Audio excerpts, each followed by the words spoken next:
कि राम नगर में बसे मनरंगा, राम रमे उन्हीं के संगा। महाराज क्या संतों की महिमा का बखान करूं मैं आज। ऐसे से समर्थ संत हुए हैं महाराज, जिनका जीवन चमत्कारों से भरा हुआ है। आज सिंघाजी बाबा के जो गुरुदेव हैं मनरंग स्वामी, ये रामनगर चारखेड़ा के ऊपर आज इनकी समाधि के दोनों तरफ, एक तरफ कुत्ते की समाधि है, एक तरफ बोधे की समाधि है। आज संत के साथ में ये जीव आत्माएं एक जानवर पुजा रहे महाराज। क्यों? क्योंकि इन्होंने संत का सानिध्य किया है, संत की बातों को, संत के ज्ञान उपदेश को अपने अंदर धारण किया है। और मेरे हिसाब से ये आत्माएं महाराज कोई ऐसी ही आत्मा नहीं होगी, इनके जो पूर्व जन्म होगा उसमें भक्ति कुछ अधूरी रह गई होगी, खूब भक्ति करी होगी, खूब भक्ति करी होगी, पर कुछ अधूरी रह गई होगी। तो वही भक्ति के कारण आज मनुष्य का जो शरीर है वो नहीं मिला, जानवर का शरीर मिल गया, पर अंदर आत्मा में तो भक्ति थी। तो किसी संत के आश्रम पर चले गए, किसी संत का सानिध्य मिल गया और नित्य सत्संग करने लगे, गुरु के सानिध्य में गुरु के भजन सुनने लगे। आज वही मनरंग स्वामी जो थे, वह जो बोधा था और जो कुत्ता था, मनरंग स्वामी को जब भी कोई आवश्यकता, सामान बुलाना रहता था, कोई वस्तु बुलाना रहता था महाराज, तो मनरंग स्वामी एक चिट्ठी लिखकर, कोई किराना सामान बुलाना हो, कपड़े बुलाना हो, तो मनरंग स्वामी चिट्ठी लिखकर कुत्ते के गले में बांध देते थे और 2 बोरे बोधे की पीठ पर लटका देते थे। दोनों एक साथ जाते थे और हरसूद से किराना व्यापारी, बाजार व्यापारी जो भी हो, उस व्यापारी के यहाँ से सामान लेकर और अपने निज निवास स्थान रामनगर चारखेड़ा पहुंच जाते थे महाराज। आज देखिए महाराज, एक संत की बात पशु भी मान लेता है, पर हम लोगों को न जाने क्या हो गया, इतने बुद्धिजीवी होने के बाद भी उन पशुओं से भी बेकार हो गए हैं हम लोग।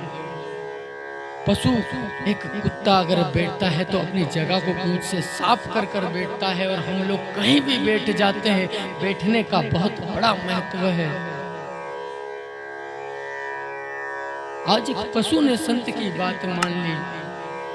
हम कहाँ बैठना चाहिए? अगर गांव में सत्संग हो रहा हो, प्रचरी कथा हो रही, भागवत हो, तो वहां नहीं बैठेंगे। हम तो जाके जहाँ पे पत्ते खेल रहे हो उनके साथ बैठना पसंद करेंगे। माताओं को भी गांव में कथा हो तो वहां नहीं बैठे, पड़ोसन के पास बैठकर दुनिया भर की चुगली करने की कह दो महाराज, वहां मन लग जाएगा। आज रामनगर चारखेड़ा के ऊपर उन्हीं दोनों पशुओं की समाधि बनी हुई है महाराज। क्यों बनी? एक संत के सानिध्य में रहने पर उनकी समाधि बन गई। आज वही संत की महिमा दिनों दिन फैलने लगी महाराज। जैसे ही दिनों दिन फैलने लगी तो यही महिमा असीरगढ़, जो कि बुरहानपुर जिले में है, वहाँ पर गौली लोग रहते थे, तो गौली लोगों की यहाँ पर हमारे मनरंग स्वामी का आना जाना लगा रहा था महाराज। वहाँ जाते थे, हरि चर्चा करते थे, कीर्तन करते थे, आनंद लेते थे जीवन का, और चमत्कारों से भरा हुआ जीवन है मेरे मनरंग स्वामी का महाराज। तो यही मनरंग स्वामी जब गौलियों के घर असीरगढ़ पे गए, तो जो असीरगढ़ का बादशाह था, जो मुगल राजा, वो मुगल राजा के कान तक खबर गई कि ये गौलियों के घर कोई मनरंग स्वामी संत आते हैं, बड़े चमत्कारी संत हैं, बड़े ज्ञानों की बात करते हैं। तो मुगल राजा ने कहा क्यों ना उस संत की परीक्षा ली जाए। तो अपने मंत्री दरबार को कहा कि जाओ उस साधु महात्मा को बुला कर लाओ। अब मनरंग स्वामी बैठे हुए थे एक गौली के घर पे। तो उसी समय राजा के मंत्री आए, कहा महाराज जी आपको हमारे मुगल राजा याद कर रहे हैं, चलिए आप। महाराज जी ने कहा स्वाभाविक, चलिए भाई, राजा बुला रहे हैं तो जाना तो स्वाभाविक है। जैसे ही राजा के दरबार में पहुंचे आज मन्नन स्वामी, तो राजा जी ने दोनों हाथ जोड़कर प्रणाम किया, उचित स्थान बैठने के लिए दिया मन्नन स्वामी को। महाराज कहा इन महात्मा जी के लिए पानी बुलवाओ, जलपान कराइए, फिर कुछ ज्ञान की चर्चा होगी। तो जैसे ही जल का पात्र लाए और उसके अंदर कलमे का पानी ले आए, कलमा पढ़ के कलमे का जल ले आए और कहा लो महात्मा जी ये जल ग्रहण कर लीजिए, फिर आगे की चर्चा करेंगे। आज जैसे ही मन्नन स्वामी ने उस घड़े को, उस बर्तन को अपने हाथ में लिया और हाथ में लेकर देखा कि उसमें कलमा पड़ा हुआ जल था।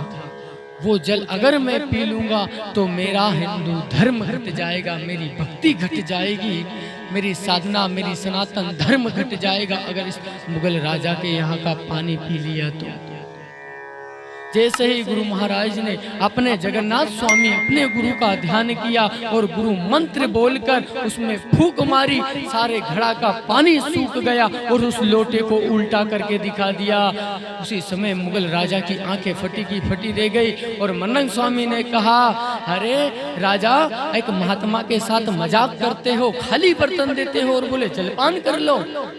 नहीं नहीं, मेरी गलती हो गई और गलती की क्षमा मांगकर आज मन्नन स्वामी ने अपना धर्म बचा लिया। महाराज अब राजा ने कहा कि महात्मा लोग तो अभी भी हाथ नहीं आए, क्योंकि संतों की जो वाणी है, संतों का जो चरित्र है, ये सहज में किसी के पकड़ में आने वाला नहीं है। संत वाणी अटपटी झटपट लखी ना जाए और जो झटपट लख ले तो सब खटपट ही मिट जाए। पर मुगल राजा इतनी जल्दी थोड़ी समझ सकते हैं। जैसे ही राजा ने कहा कि हमारा ऐसा विचार है कि ऐसे संत हमारे घर कब पधारेंगे, तो हमारा विचार है कि शाम को हमारे घर आप भोजन पे आओ। मन्नन स्वामी ने कहा कि भैया इतनी परीक्षा क्या कम रह गई थी, ये राजा रात में न जाने क्या उत्पात घड़ के ले आए। मन्नन स्वामी ने कहा ठीक है, शाम को हम भोजन पे पधार लेंगे। और जैसे ही राजा ने कहा शाम को भोजन पर आप हमारे घर पधारो, मन्नन स्वामी ने कहा ठीक है, बिल्कुल हम आ जाएंगे। जैसे ही भोजन के लिए शाम के समय मन्नन स्वामी मुगल राजा के दरबार में पहुंचे तो मुस्लिमों में एक ही थाली में भोजन करने का रिवाज है। अब मन्नन स्वामी ने जैसे एक थाली देखी तो राजा से कहा राजा जी अगर आपकी अनुमति हो तो हमारे दोनों के भोजन के बीच में एक मेहमान और आ जाए तो आपको कोई दिक्कत तो नहीं। राजा ने कहा हमारा बहुत बड़ा खजाना है, बहुत बड़ी रसोई बनाई है, एक मेहमान क्या 4 बुला लो। तो मन्नन स्वामी ने कहा नहीं नहीं, एक ही मेहमान आएगा बस। और जैसे ही भोजन के लिए एक ही थाली में राजा भी बैठ गए और मन्नन स्वामी भी बैठ गए। अब मन्नन स्वामी ने कहा आज अपने धर्म की बात आ गई है, मेरा आज भक्ति की परीक्षा आ गई है। उसी समय मन्नन स्वामी ने अपना परमात्मा का नाम लिया और अपने बगल में जो झोली थी उस झोली में हाथ डाला और एक सूअर का बच्चा उठाकर थाली में छोड़ दिया। बोले गुरु महाराज की। जैसे ही सूअर का बच्चा थाली में कूदने लगा और मुगल राजा तोबा तोबा करके खड़ा हो गया, हे अल्लाह बचाओ, ये क्या हो गया।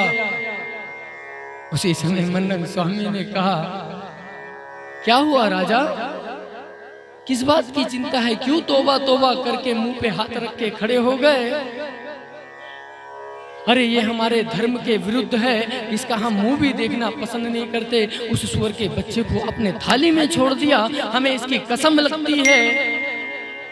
तो मनंग स्वामी ने कहा ऐसे ही आप मुगलों के अगर हम घर खा ले तो हमारा भी धर्म घटता है, और उन जो गाय खाए ऐसे लोगों को हमें भी कसम लगती है महाराज, ऐसे लोगों की हमको भी कसम लगती है।